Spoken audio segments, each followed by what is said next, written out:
యోసేపు జీవితంలో సమస్యలండి. ఎప్పుడైతే తండ్రి ఇంటి నుండి దూరం అయ్యాడో, అన్నదమ్ములు చంపాలనుకున్న దేవుడు తప్పించాడో, సమస్యలు. ఒక ఇంట్లో పని చేస్తున్నప్పుడు సమస్యలే, జైల్లో వేసేశారు, అవమానం. అక్కడైనా సమస్యలే, సరైన ప్రేమ దొరికేది కాదు. జైల్లో అనేకులు నిందించేవారు. యోసేపు ఎక్కువ దినములు బయట ఉండే కన్నా జైలు లోపల చీకటి గదుల్లో ఎక్కువ దినాలు గడిపాడండి. ఆ చీకటి చేదు జీవితం అండి, ఇరుకుతో కూడిన జీవితము. ఒక దినమా 2 దినాల ఆ ఇరుకుతో కూడిన జీవితము. ఆ చీకటి గదులలో యోసేపుకు తోడు ఎవరున్నారు? యోసేపు ఆలోచనలు తోడుగున్నాయా? యోసేపు గొనుగుడ్లు తోడుగున్నాయా? యోసేపు ఆందోళన తోడుగుందా? దేవుడు తోడుగా ఉన్నాడు. ఎవరు గ్రహించారు? యోసేపు గ్రహించాడు. ఆమెన్. ఈరోజు మీకు కానీ దేవుడు తోడుగా ఉన్నాడా లేడా? ఉన్నాడు. మీరు గ్రహించరు. కొన్నిసార్లు మీరు గ్రహిస్తారు, కొన్నిసార్లు మీరు గ్రహించరు. సమస్యలు ఎక్కువైనప్పుడు, టెన్షన్స్ ఎక్కువైనప్పుడు, చీకటి గదులు అనే అనుభవం మీకు వచ్చినప్పుడు, నువ్వు బయట ఎలాగ తిరుగుతావంటే సమస్యలు వచ్చినప్పుడు ఏదో ఓడిపోయిన వాడిగా నువ్వు కనబడుతూ ఉంటావు. Don't show the things what ever it is in your life. ఎవరైనా నీ యొక్క స్నేహితులు, నీ బంధువులు వచ్చినప్పుడు నీ ముఖం ఇంప్రెషన్ ఎలా ఉండాలంటే దేవుడు నీకు తోడై ఉన్నాడు. ఈ అనేకమైన సమస్యలలో విధమైన పరీక్షలను యోసేపు జయించాడండి. అంటే ఎదిరించాడు. ఇక్కడ ఒకటి నేర్చుకున్నాడు ఆయన, సమస్యలు వచ్చినప్పుడు ఎలాగ మేనేజ్ చేయడం, అభివృద్ధి వైపు వెళ్ళాలనేది నేర్చుకున్నాడు. హల్లెలూయా. ఓర్చుకున్నాడు. కోపం వచ్చిన ఆ చీకటి గదిలోనే ఆ కోపాన్ని దూరం చేసుకునేవాడు. ఆ కోపాన్ని మరలా బయట చూపించేవాడు కాదు. చెప్పండి ఆమేన్. ఆ చీకటి గదిలోనే ప్రార్థించేవాడు యోసేపు. ప్రభువా, ఇదిగో నా బ్రతుకు, ఇదిగో నా ప్రభువా, నీవు నాకు తోడుగున్నావు. ఏ పరిస్థితి అయినా ఐఎమ్ అడ్జస్టింగ్ అని అనేవాడు. ఆమేన్. మీ జీవితాలలో ఏ పరిస్థితులు వచ్చినా మీరు అడ్జస్ట్ కావాలి. ఇది నేర్చుకోవాలి మీరు. యోసేపు మనకు నేర్పిస్తున్న పాఠం అండి. ఏది జరిగినా కంట్రోల్లో ఉండేవాడు, ఏది జరిగినా అభివృద్ధి ఆలోచన చేసేవాడు. రాజు వెంటనే పిలిపించాడు. ఫలానా వ్యక్తి ఇలా ఉన్నాడని ఎరిగాడు. ఒక దినము నిన్ను కనుక్కుండేవారు అనేకులు ఉంటారు, నీ ఆలోచన కనుక్కుండేవారు అనేకులు ఉంటారు. ఈరోజు నిన్ను తప్పుపట్టచ్చు. ఒక దినం వస్తుంది నీవు కరెక్ట్ అని అంటారు. ఒక దినం వస్తుంది నీ ప్రవర్తన బట్టి నువ్వు ఎంత ఓర్చుకుంటావో నీ మాటనే సరైన మాటగా నిలబెడతాడు దేవుడు. ఆమేన్. అప్పుడు యోసేపు తన కలభావమును రాజుకు చెప్పేశాడు. తర్వాత కలకు ఉన్న అర్థాన్ని కానీ చెప్పాడు, వివరించి చెప్పాడు. క్రైస్తవులు ఎలాగుండాలి? జీవము గల దేవుని సంఘములో ప్రతి విషయానికి వివరణగా మనం ముందుకు సాగాలి.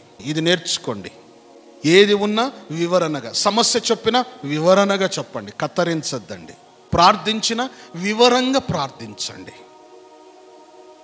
దేవునికి కీర్తనలు పాడి దేవుని స్తుతిస్తూ ఆరాధిస్తున్నప్పుడు వివరంగా చెయ్యండి. Don't go in short cuts. దేవుని సన్నిధిలో మీరు కూర్చున్నప్పుడు, దేవుని మహిమపరచుచున్నప్పుడు వివరణ, మీరు చదివే వాక్యము వివరణ, మీరు చెప్పే మాటలు వివరణ. ఏదోలే వింటాడో లేదోలే అని గమ్మున 2 మాటలు చెప్పి వదలొద్దండి. వివరంగా వారికి అర్థము చేసి తెలియచేయండి. కొన్ని విషయాలు, కొన్ని సమస్యలను నువ్వు దాచిపెట్టావంటే వివరణ నీలో నుంచి బయటికి రాదు, నీ రోగము బయటికి రాదు, నీ పరిస్థితులు అలాగనే అతుక్కొని పోతూ ఉంటాయి. నాశనం అయిపోతావు, నాశనానికి గురి అవుతారు చాలామంది. ప్రియ సోదరి సోదరుడా, దైవజనులు మీకు వివరణ ఇస్తున్నప్పుడు దైవజనులు మీకు అర్థము చేసి చెప్తున్నప్పుడు మీ నుండి మీ సమస్యలు, మీ పరిస్థితులు వివరణగా చెప్పుకోవాలి, వివరణగా దేవుని సన్నిధిలో ఒప్పుకోవాలి, వివరణగా దేవునికి మొరపెట్టుకోవాలి. అప్పుడు ఆ దేవుడు నీ సమస్యలకు పరిష్కారం అందించుటకు ఫరో సమస్యను పరిష్కరించిన యోసేపు లాంటి దైవజనుల నోరులను తెరిచి నీ సమస్యలను పరిష్కరించుటకు ఆ దేవుడు పంపిస్తాడు. హల్లెలూయా. ఫరో చూశాడు, అయ్యో ఏదో ఇంట్రెస్టింగ్గా ఉన్నాడే, వీళ్ళ దేవుడు అంటే చాలా నమ్మకమే, వీడు చెప్పినవన్నీ కరెక్ట్గా ఉందే. అవునండి, నువ్వు చెప్పేవన్నీ కరెక్ట్గా ఉండాలి, అబద్ధంగా ఉండకూడదు. అర్థమవుతుందా? నీ నోటి మాటలో నుండి సత్యము బయటికి రావాలి, అబద్ధాలు రాకూడదు. యోసేపును గమనించాడు ఫరో రాజు. పిచ్చోడు కాదు, ఫరో అంటే జ్ఞానవంతుడు రాజు. ఈ ఊరికిన కూర్చోలేదు, మేధావి, అతి మేధావిని రాజుగా చేసి కూర్చోబెట్టారు అక్కడ. అటువంటి ఫరో యోసేపును చూసి, నీలాంటి జ్ఞానవంతుడు నాకు ఎంతో అవసరము. హల్లెలూయా. ప్రతి ఇంటికి జ్ఞానవంతులు అవసరము. చెప్పండి ఆమేన్. గట్టిగా చెప్పండి ఆమేన్. ఇంటికి జ్ఞానవంతులు అవసరము. ఈరోజు అనేక గృహాలకు యజమానులు, యజమానీయులు, తల్లిదండ్రులు జ్ఞానవంతులుగా లేకపోవటం వలన కుటుంబాలు అభివృద్ధి లేక, కుటుంబాలు ఇంక్రిమెంట్ లేక, కుటుంబాలు డెవలప్మెంట్ లేక, కుటుంబాలు సిస్టమ్ అనేది మేనేజ్మెంట్ కరెక్ట్ లేక అనేక జీవితాలు అలాగనే వెళ్ళిపోతూ ఉన్నాయి. కారణం ఏమిటి తెలుసా?